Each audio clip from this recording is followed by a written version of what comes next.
Forget everything Hollywood taught you about frontier weapons. The guns often depicted in westerns were the lawful ones.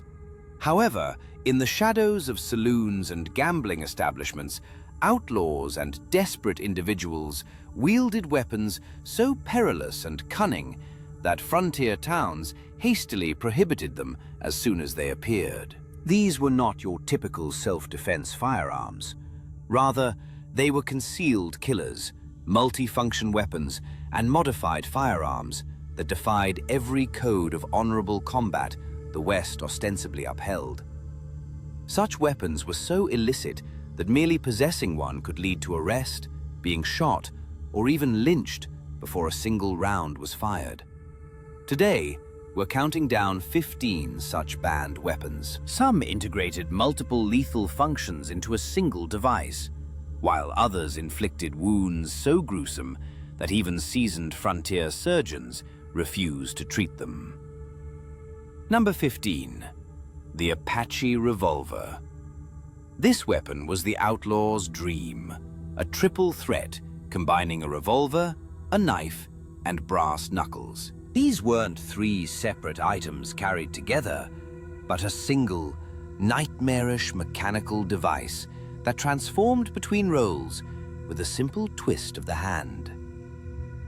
The Apache Revolver was not named after the Native American tribe. Its name originated from the brutal Parisian street gangs of the 1880s, who used it to terrorize the French underworld. When these combination weapons found their way across the Atlantic to American ports, frontier lawmen immediately recognized them as instruments of pure criminal intent. Designed by Louis D'aulnay in 1869, the Apache featured a pinfire revolver cylinder with no barrel, just a rotating chamber that pressed directly against the target. Folded along the cylinder was a folding knife blade, and a set of metal knuckles served as the grip.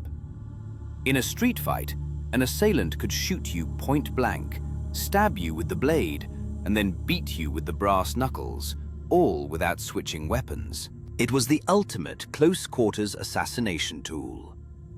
The revolver fired 6 pinfire cartridges at contact range.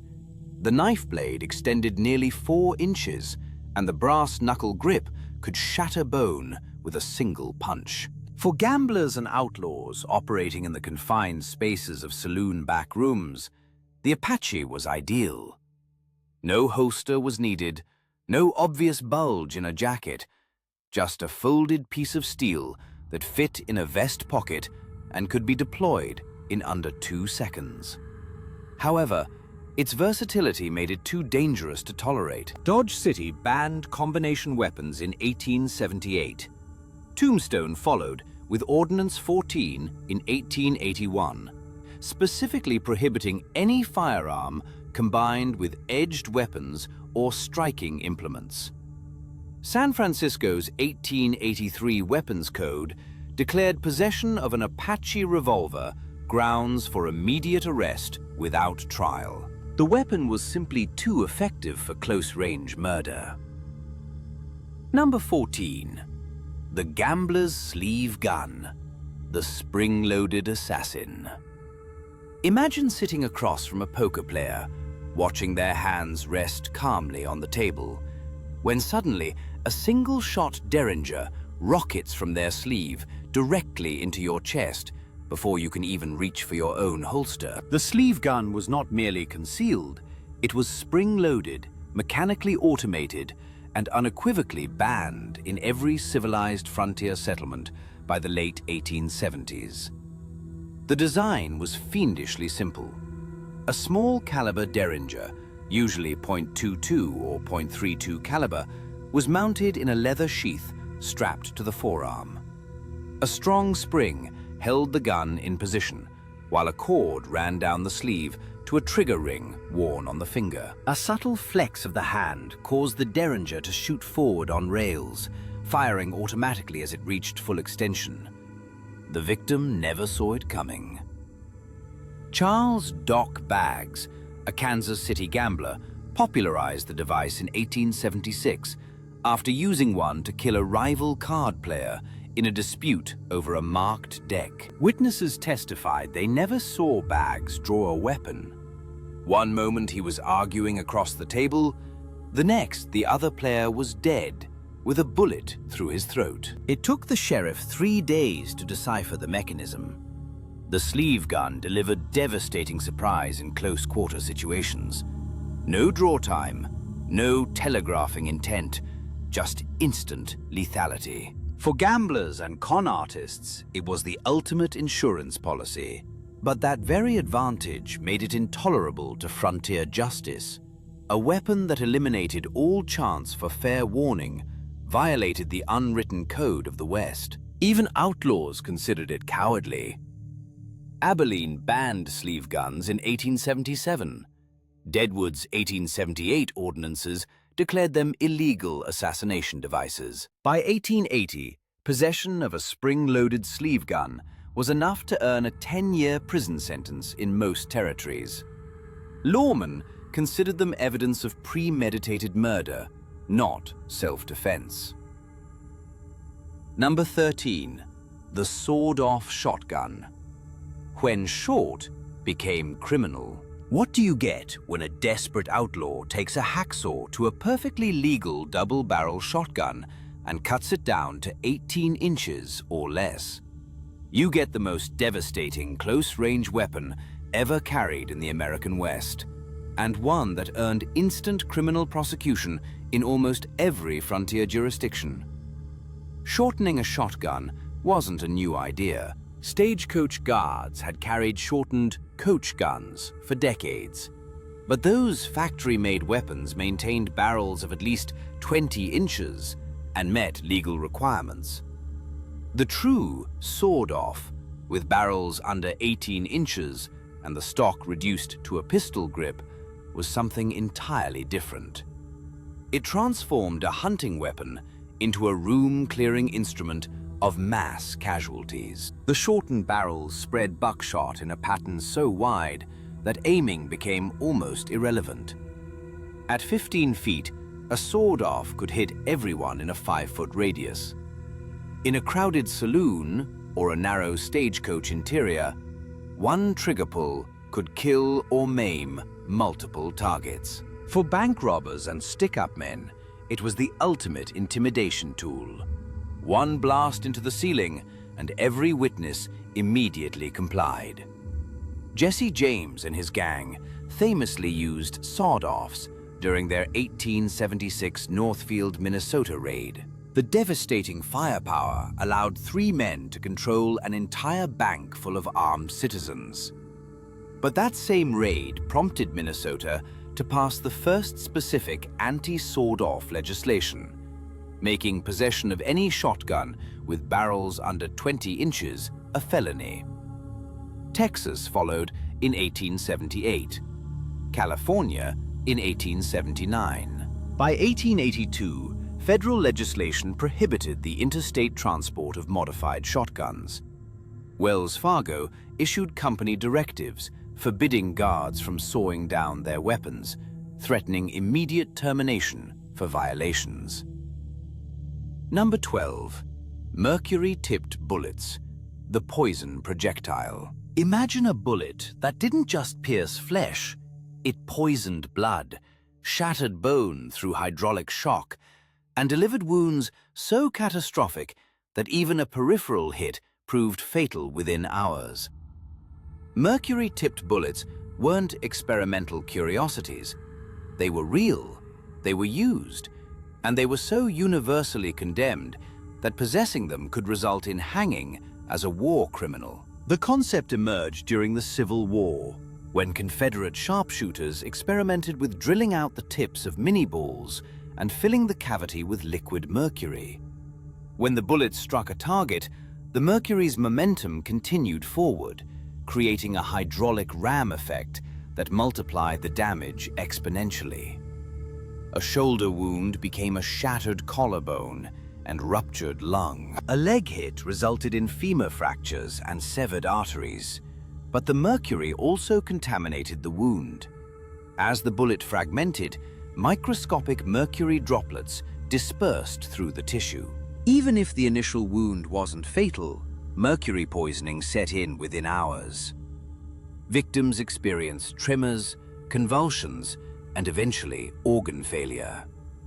Battlefield surgeons recognized the symptoms and declared mercury bullets violations of civilized warfare. After the war, the knowledge spread westward. Outlaws seeking an edge began drilling bullets and adding mercury from broken thermometers and mining equipment.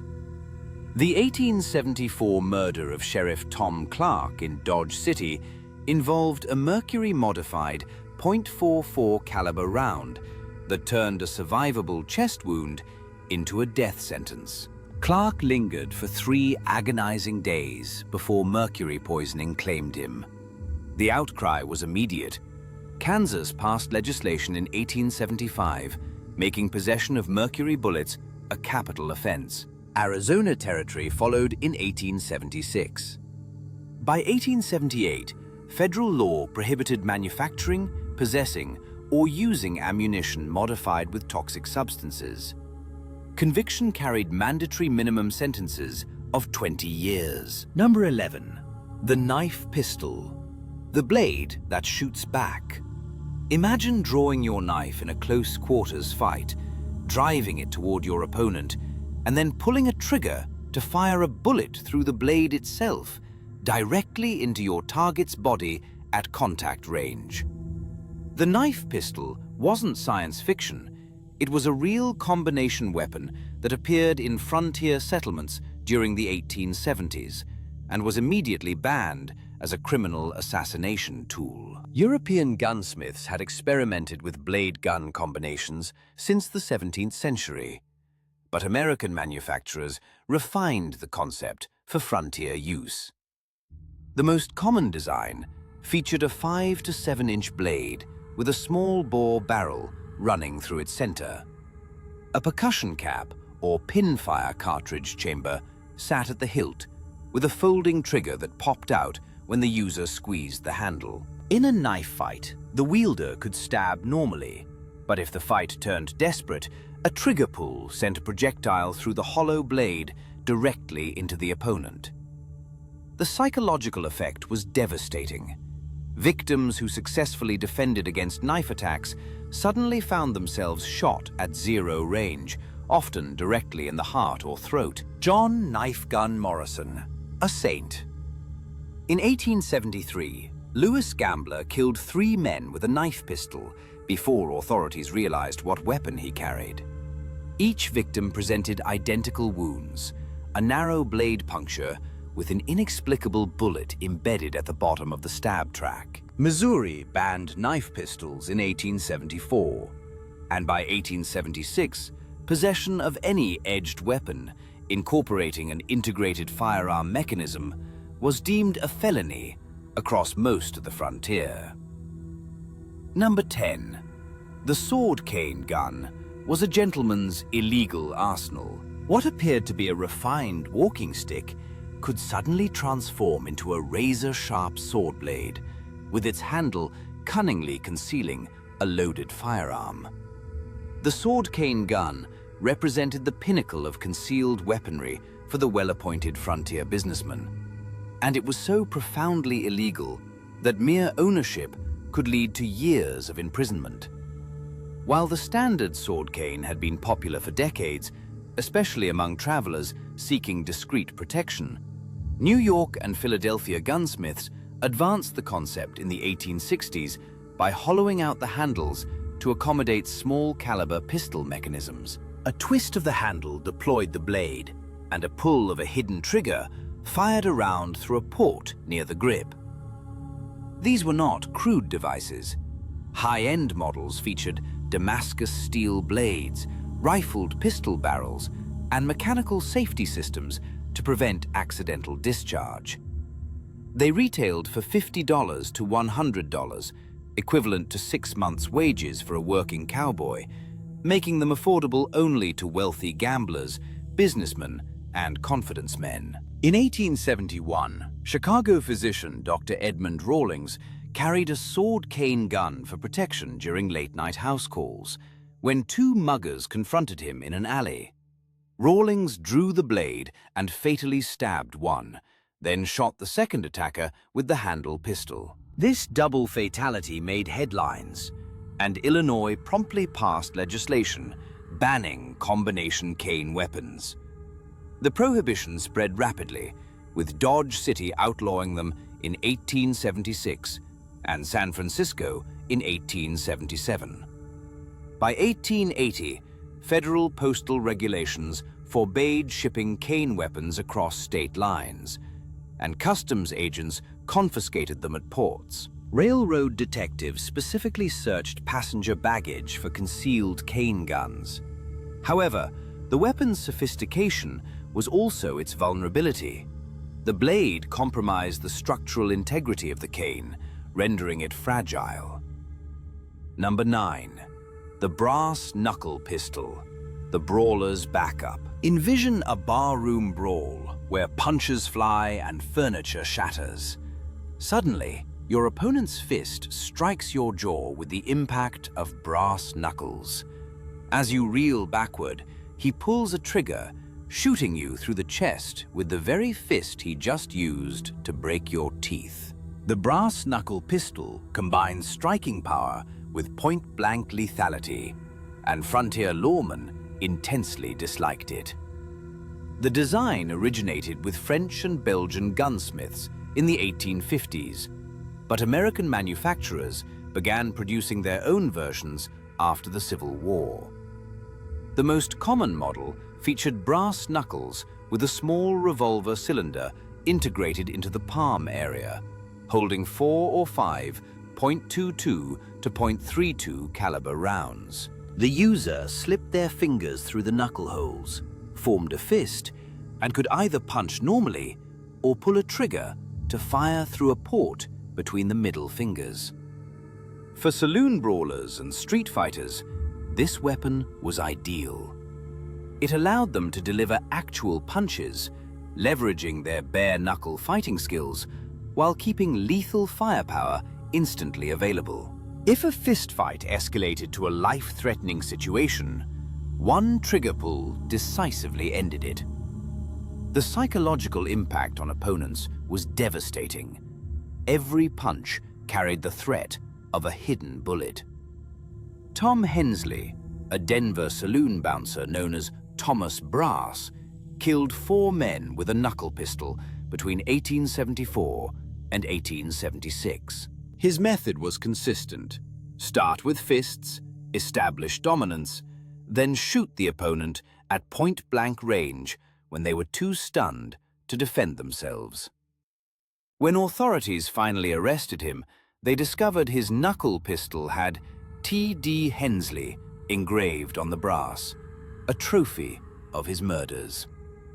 Colorado banned brass knuckle pistols in 1877, with Wyoming and Montana following immediately. By 1879, possession of combination striking and shooting weapons was illegal throughout most of the West. Courts regarded them as evidence of premeditated assault, tools specifically designed for criminal violence. Number 8. Chain shot rounds, the limb-severing ammunition. Imagine loading your revolver with ammunition designed specifically to sever limbs, decapitate horses, and inflict wounds so catastrophic that survivors bled out in minutes. Chain shot was not merely ammunition, it was an atrocity that violated every rule of civilized combat, and possessing it on the frontier was grounds for immediate execution without trial. Naval gunners had used chain shot for centuries, firing iron balls connected by chains to shred enemy rigging and masts. However, some deranged inventors scaled this concept down for revolvers and rifles in the 1860s. These bullets featured 2 small lead balls connected by a short chain or wire. When fired, the projectile separated, the chain snapped taut, and the spinning combination became a miniature flying saw blade. The damage was unspeakable. A chain shot round hitting a limb didn't just create a bullet hole, it wrapped around bone and muscle, the spinning chain acting like a circular saw. Arms were severed at the elbow, legs were nearly amputated at the knee, and neck shots were instantly fatal, the chain decapitating or crushing the windpipe. Confederate guerrillas reportedly used chain shot during Bloody Bill Anderson's raids in Missouri during 1864 and 1865. When captured guerrilla supplies revealed chain shot ammunition, Union commanders issued orders. Any Confederate found with chain shot would be hanged immediately as a war criminal, no trial necessary. After the war, federal law prohibited its manufacture and possession. The 1866 Federal Firearms Act specifically named it alongside explosive bullets and poison projectiles. Number 7. The belt-buckle derringer, the hidden gut shooter. What appears to be an ordinary brass belt buckle suddenly rotates forward, revealing a two-shot derringer aimed directly at your midsection at point-blank range. The belt-buckle derringer was the ultimate concealed weapon for gamblers and con artists, and it was so associated with criminal treachery that simply wearing one was grounds for arrest in most frontier towns. The concept emerged in the 1860s when New York jeweler gunsmiths began creating elaborate belt buckles with integrated single-shot percussion pistols. By the 1870s, more refined versions featured two-shot derringers that pivoted forward when the wearer pressed a hidden release. The entire mechanism weighed less than a pound and appeared completely innocuous to casual observation. For a card sharp caught cheating, the belt-buckle gun was the perfect escape tool. Hands raised in apparent surrender, slowly rising from the table, then a subtle press of the buckle, and 2.41 caliber rounds fired into the accusers at gut shooting range. By the time witnesses comprehended what happened, the shooter was already fleeing for the door.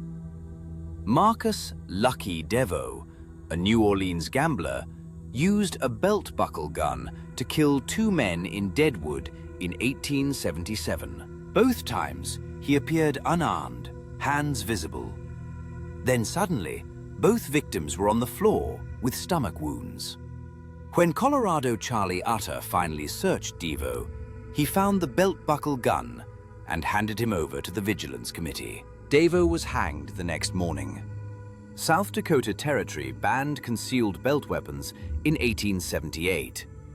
By 1881, possessing a firearm disguised as clothing or jewelry was a felony across most of the West. Number 6. Explosive percussion caps, the frontier's improvised grenades.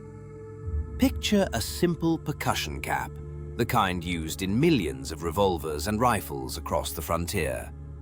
Except this one has been carefully loaded with a tiny charge of mercury fulminate or black powder.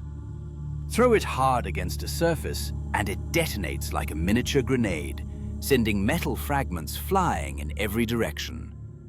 Explosive percussion caps were the frontier's improvised grenades, and they were illegal, unstable, and absolutely lethal to everyone nearby, including the thrower. The chemistry was simple enough that any frontier prospector or miner with access to blasting supplies could manufacture them.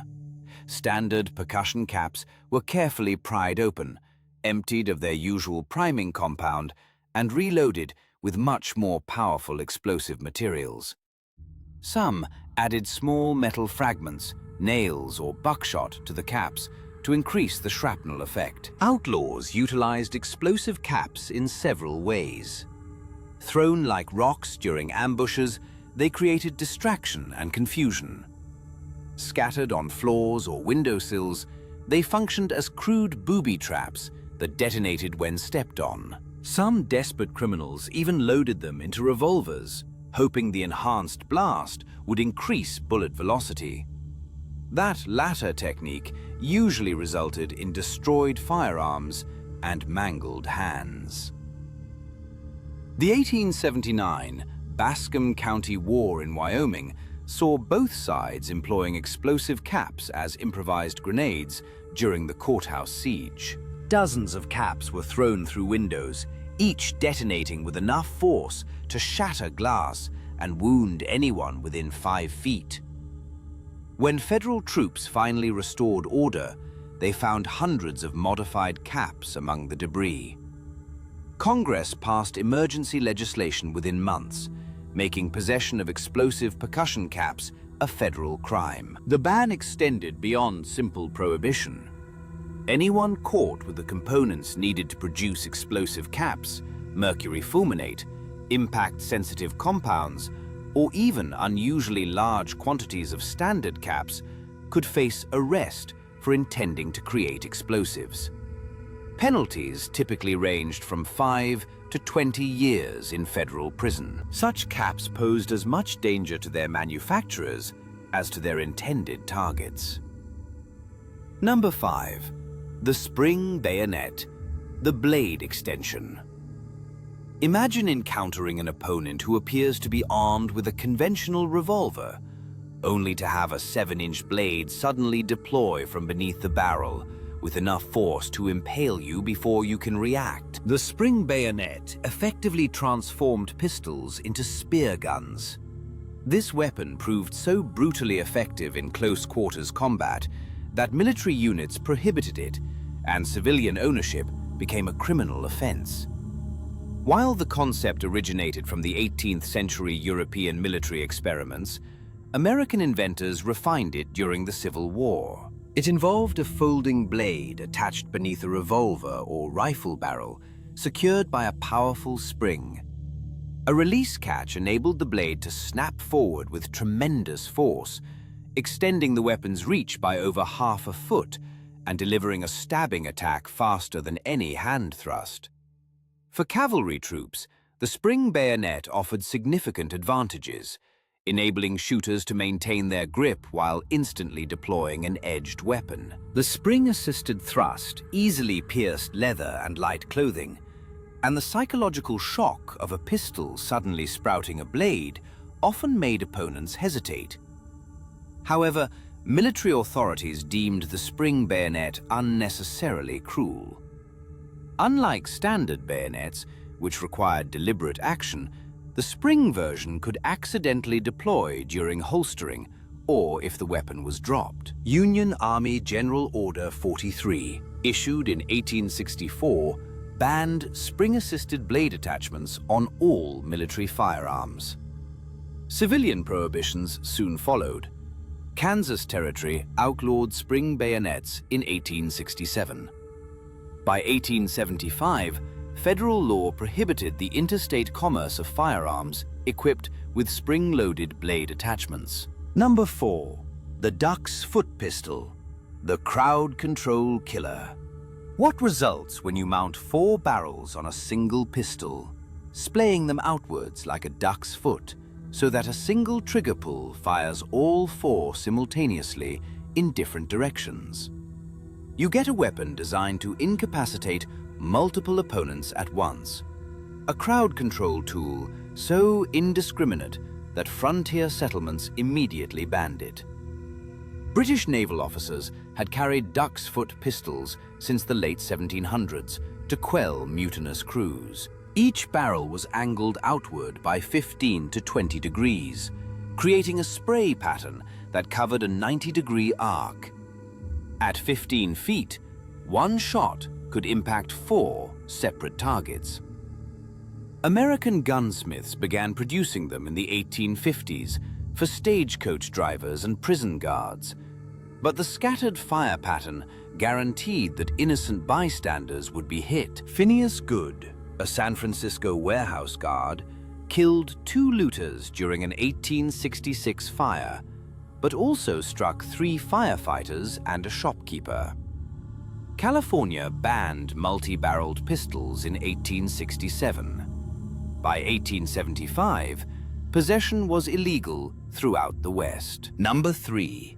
The ring gun, the smallest assassin's tool. Imagine shaking hands with a gentleman, feeling his hand firmly grasp yours, and then realizing too late that the ornate ring on his finger is not jewelry at all. It's a single-shot .22 caliber pistol, and he has just pulled the trigger with his thumb while your hands were clasped together. The ring gun was arguably the most insidious concealed weapon ever created, and possessing one was considered proof of premeditated murder in every frontier jurisdiction. French jeweler gunsmiths first crafted ring guns in the early 1800s as novelties for wealthy aristocrats. But by the 1860s, more practical versions reached America. The most common design featured a ring band large enough to house a single percussion cap and a tiny bore barrel. A hinged trigger mechanism folded flat against the finger, springing out when the wearer made a fist. The ring gun's lethality came from its absolute stealth. Unlike other concealed weapons that required reaching for a pocket or sleeve, the ring gun was already in position. A handshake, a friendly pat on the shoulder, even helping someone to their feet, became opportunities for contact assassination. The .22 caliber rounds were weak, but at zero range, pressed directly against the target's flesh, they were fatal. Chicago saloon owner Patrick Devlin was murdered by a ring gun in 1871. He was found dead in his office with a single small caliber entry wound in his temple. The killer had shaken his hand, then pressed the ring against his head and fired. It took detectives 2 weeks to identify the weapon type and another month to trace the custom-made ring to a Cincinnati jeweler who had sold it to a rival saloon owner. Illinois banned ring guns that same year, followed by Missouri in 1872. By 1875, federal law prohibited manufacturing or selling firearms disguised as jewelry. Customs agents confiscated them at ports and borders. The penalties were severe. Possession meant a minimum of 10 years, and use in a crime carried mandatory death sentences. The ring gun's tiny size was also its fatal flaw. Its single-shot capacity meant only one chance, and .22 caliber rounds were notorious for failing to penetrate skull bone. The percussion cap system frequently misfired, and the tiny mechanism jammed easily. More than one would-be assassin pulled their ring gun trigger only to hear a pathetic click. Number 2. The pen pistol. The writer's deadly secret. Picture yourself signing a hotel register, watching the clerk slide a pen across the counter for your signature, when suddenly he rotates the pen toward you and fires a .41 caliber bullet directly into your chest from 18 inches away. The pen pistol transformed the most innocuous object on any frontier desk into a lethal weapon.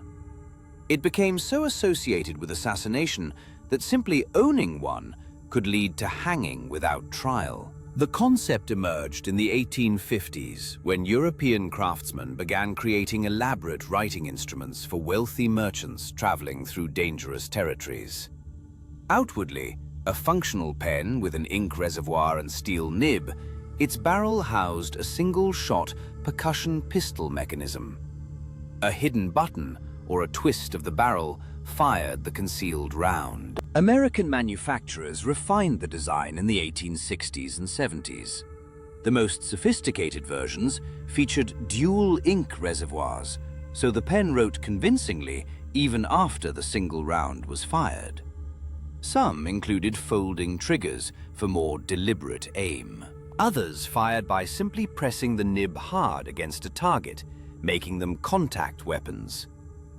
Bank teller Morris Feldstein used a pen pistol to kill 3 robbers during an 1874 holdup in St. Louis. As the outlaws demanded he fill their bags with cash, Feldstein calmly lifted his pen from the counter and shot the lead robber through the throat.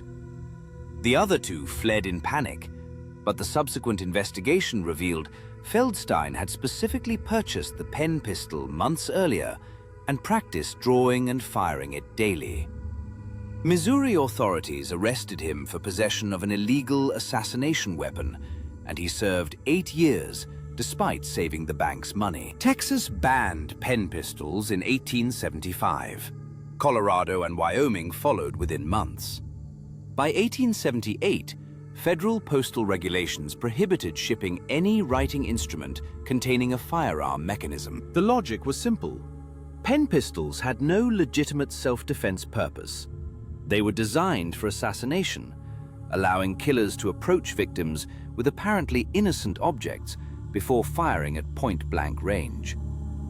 The pen pistol's single-shot limitation was its greatest weakness.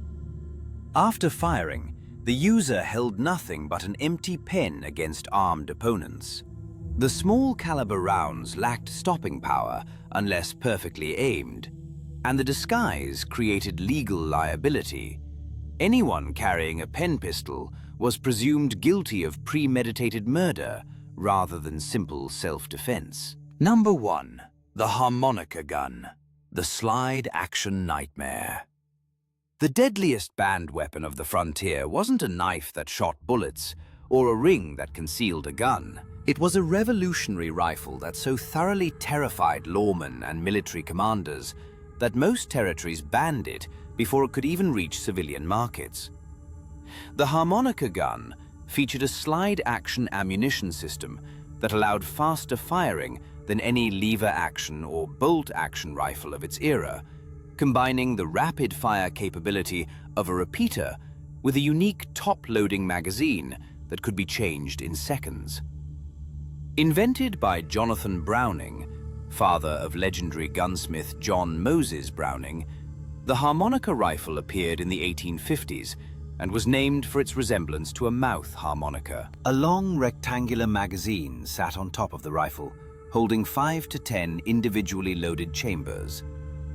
After each shot, the shooter simply slid the magazine sideways, aligning the next chamber with the barrel and firing pin. The mechanism was brilliantly simple, devastatingly fast, and utterly terrifying.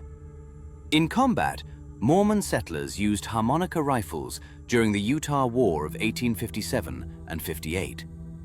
Federal troops reported facing sustained fire from positions that should have held only single-shot weapons. The ability to slide-change chambers between shots was faster than any reload system the Army had encountered.